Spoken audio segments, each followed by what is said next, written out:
Assalamualaikum warahmatullahi wabarakatuh. Perkenalkan, saya Cinta Novani Putri dengan NIM 92F23004.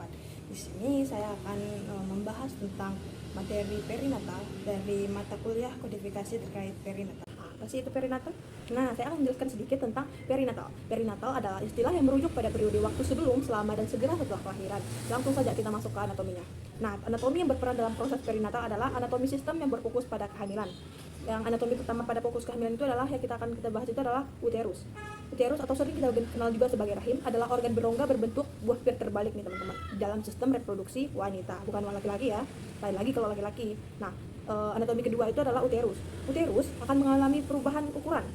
Pada kehamilan, uterus itu akan berukuran kecil seukuran buah lemon dengan berat sekitar 30 gram ya teman-teman. Nah, selanjutnya pada selama kehamilan, uterus itu akan membesar secara signifikan mengikuti pertumbuhan janin, plasenta, dan cairan amnion.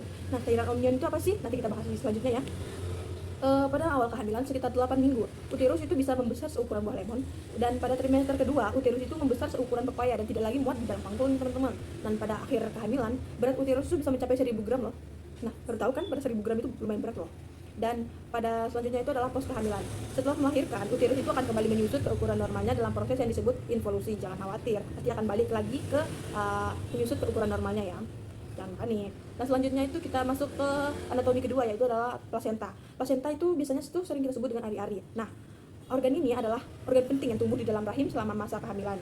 Fungsi utama plasenta atau ari-ari ini adalah menyalurkan oksigen dan nutrisi dari ibu ke janin melalui tali pusat. Tahu tali pusat atau tali pusar lah gitu lah. Maksudnya itu, nah, seperti saya bilang tadi itu adalah cairan amnion. Nah, cairan amnion itu adalah atau biasa sering kita sebut itu adalah cairan air ketuban. Nah, bagaimana cara pembentukannya? Nah, di dalam kantung ketuban, tempat air ketuban berada, berbentuk sekitar 12 hari setelah pertumbuhan. Apa aja sih fungsi dari air ketuban ini atau amnion? Nah, air ketuban melindungi janin dari guncangan, kemungkinan janin bergerak bebas misalnya, membantu perkembangan organ-organ janin, dan menjaga suhu rahim agar tetap stabil. Komposisi yang ada di amnion ini bisa jadi ada air ketuban itu air ketuban itu terdiri dari air, nutrisi, hormon, dan zat lain yang dibutuhkan oleh janin. Volume air ketuban bervariasi selama kehamilan. Biasanya sekitar 60 ml pada usia 12 minggu, pada usia ke-16 minggu itu bisa mencapai 175 ml teman-teman. Dan pada usia 34 sampai 38 minggu itu bisa mencapai 400 sampai 1200 ml. Komen berat kan? Nah, ciri-ciri air ketuban yang normal itu biasanya itu berwarna bening atau kekuningan dan tidak berbau. Dan jika berbahaya, air ketuban itu biasanya itu atau apa ya namanya? Air ketuban itu terlalu sedikit misalnya atau terlalu banyak, atau jika air ketuban itu keruh.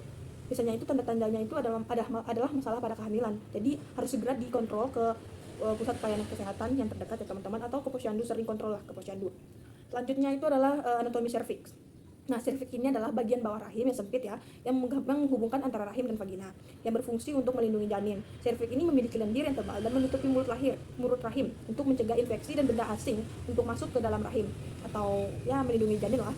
Selanjutnya itu adalah menjaga kehamilan. Nah, serviks juga menjaga rahim agar tertutup dan mencegah keguguran atau persalinan prematur. Dan ketiga itu adalah mempersiapkan persalinan pastinya. Saat mendeteksi persalinan atau mendekati persalinan, serviks ini akan mengalami dilasi atau melebar secara ya alamiah lah. Dia udah tahu loh manusia ini akan melahirkan gitu, jadi dia itu akan melebar.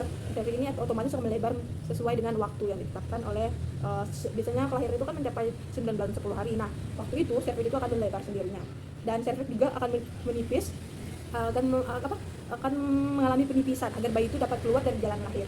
Oke, selanjutnya kita masuk ke terminologi perinatal. Nah, perinatal periode atau periode perinatal ini menurut definisi dari WHO ini adalah rentang waktu dari usia kehamilan 22 minggu atau 154 hari sampai 7 hari setelah kelahiran, yang mencakup fase akhir kehamilan, proses persalinan, dan masa awal neonatal.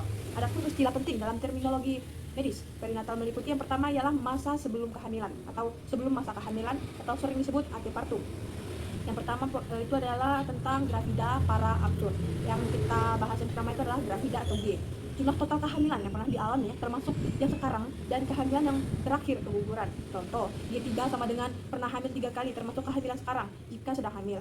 Para atau P, jumlah kelahiran hidup atau janin lahir lebih dari atau sama dengan 20 minggu terlepas dari jumlah bayi atau kembar dihitung satu kelahiran. Contohnya itu adalah P2 sama dengan 2 kali melahirkan bayi hidup.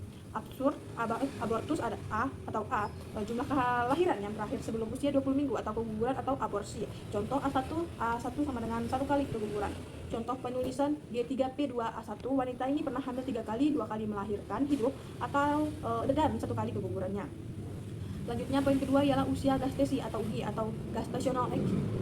Usia gestasi adalah usia kehamilannya dihitung dari hari pertama dan hari terakhir atau HPHT hingga saat pemeriksaan. Nah, kapan dinyatakan sebagai awal kehamilan nih? Biasanya dinyatakan dalam minggu dan hari. Misalnya 32 minggu 3 hari, artinya janin berusia segitu sejak HPHT. Dapat dipastikan melalui hitungan kalender atau USG, terutama pada trimester pertama untuk akurasi. Trimester. Nah, kita bahas trimester. Kehamilan dibagi menjadi 3 trimester yang membantu memantau perkembangan janin dan merencanakan tindakan medis. Nah, trimester pertama itu adalah rentan waktu dari 0 sampai 12 minggu.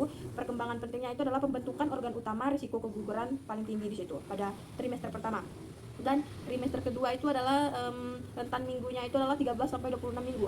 Yang perkembangan pentingnya itu janin itu mulai bergerak, janin kelahiran terlihat. Jenis kelaminnya itu sudah mulai terlihat, teman-teman. Dan trimester ketiga itu pada minggu ke-27 sampai 40 minggu, pemantapan organ dan persiapan kelahiran. Dan selanjutnya kita masuk ke saat persalinan atau intrapartum.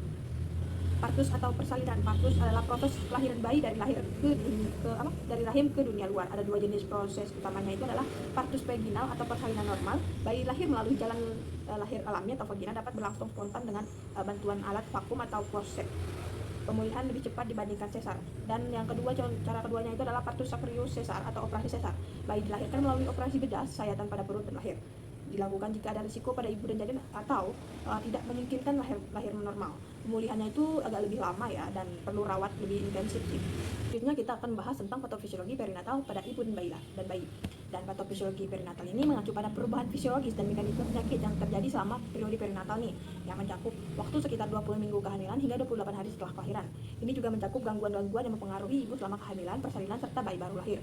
Patofisiologi pertama pada ibu itu adalah salah satunya itu adalah preeklamsia, atau biasanya itu gangguan hipertensi spesifik kehamilan yang terjadi setelah usia kehamilan 20 minggu disertai proteinuria dan atau disfungsi organ lain. Penyebabnya juga bisa gangguan implementasi plasenta, faktor imunologis, riwayat preeklamsia sebelumnya mungkin terjadi, dan kehamilan ganda atau kembar, dan juga ada penyakit vaskular. Tanda dan gejalanya itu juga bisa berupa tekanan darah lebih dari atau sama dengan 140 per 90 mmHg, dan juga adanya edema pada wajah dan tangan, sakit kepala hebat, gangguan penglihatan, nyeri, dan epigastrik. Dan selanjutnya itu adalah patofisiologi pada bayi. Salah satunya itu mungkin saya jelaskan itu tentang asfiksia neonatal. Nah, definisinya itu ialah kondisi kekurangan oksigen pada bayi baru lahir yang menyebabkan gangguan pernapasan dan metabolisme, dapat berujung pada kerusakan otak atau organ lainnya. Yang penyebabnya itu dari prolaps tali pusat, dan misalnya juga persalinan lama atau cepat, biasanya juga solusio plasenta, infusionsi plasenta, gangguan sirkulasi atau uteroplasenta, dan infeksi intrauterin.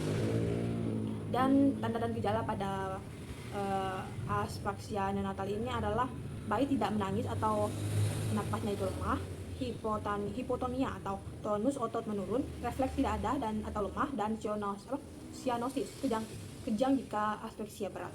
Sekian, itu saja dari saya. Mohon maaf bila ada salah kata, banyak kekurangan pada video kali ini. Sekian, assalamualaikum warahmatullahi wabarakatuh.